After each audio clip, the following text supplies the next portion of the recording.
Welcome in. Greg Ruff along with you at the Trevecca Soccer Complex, and on my left is Mark Elliott, our athletic director here at Trevecca, and on my right is Mark Foster, our women's soccer coach, and Danny Levy will have some quotes in our story about this, but as you can see behind us, they're doing construction. They're moving some dirt back there, and there's new seating going in at the Trevecca Soccer Complex here. And Mark, just talk about that and what it means to you to be able to see this finally happening.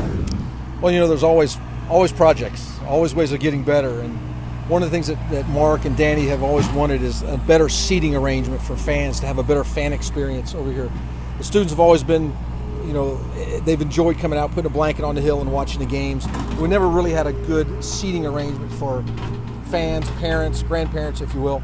And so we got together and we started to try to figure out what's the best seating arrangement that we could put over here. And what we decided was to raise a concrete slab platform and create retaining walls around it, onto which we could put some portable bleachers, and that's kind of the arrangement we're doing. So what you see now is the excavation of that, getting ready to pour concrete a little bit later on in order to get that seating arrangement for the fans of soccer.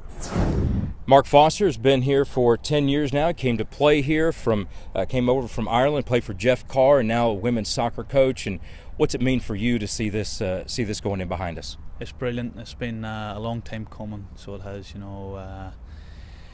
And Jeff's dream was to have this hill done. Everybody that's come in and been involved, is the first thing they've said is, wouldn't it be great to do something with a hill? And so today, to finally see it started and happening, and this is going to be a reality. People are going to be sitting up there for games this season.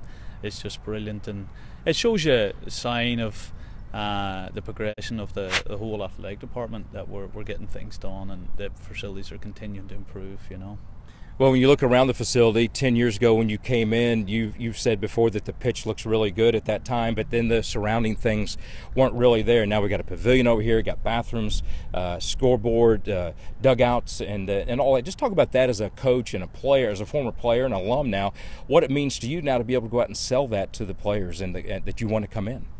Well, it does help with recruiting, you know, your facilities. Or a first impression, you know, part of trying to create that a good first impression, and the facilities certainly help.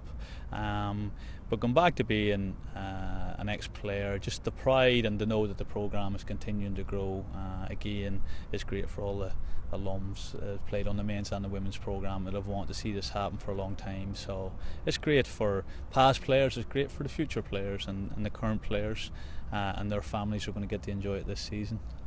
Mark Elliott came in 4 years ago and helped us through the transition to NCAA Division II.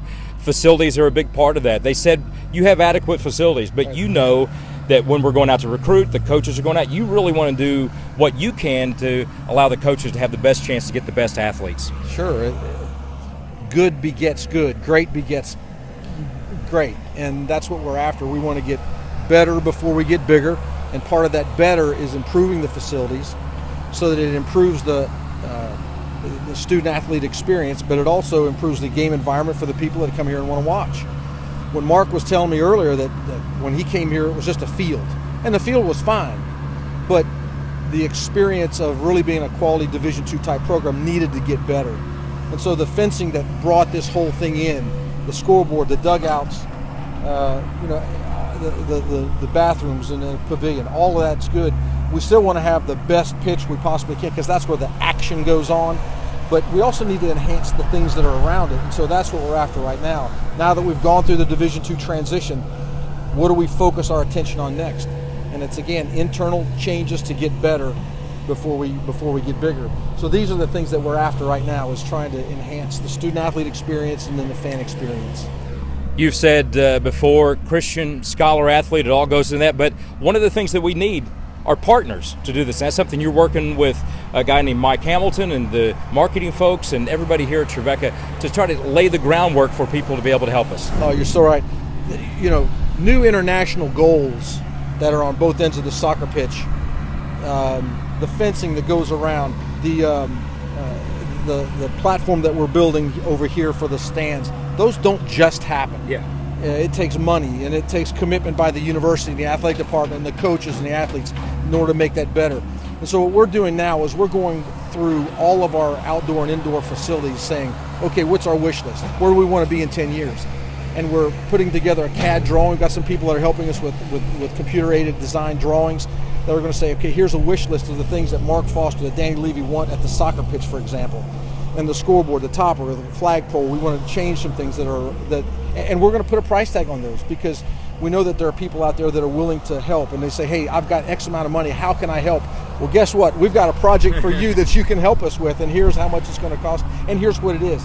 If we don't have those lists, if we don't have what that's going to take from our coaches, the wish list, then we have nothing to say. Well, you can help us if you want to, but we want to be a lot more specific than that. And so in order to go forward, these are the kinds of things that we have to do. As Turtleman says, do you know who Turtleman is? It's a kid thing, I'm sure. Yes, live action. That's what we have here today, live action with the bulldozer in the background. I want to thank Mark Elliott for joining us, Mark Foster.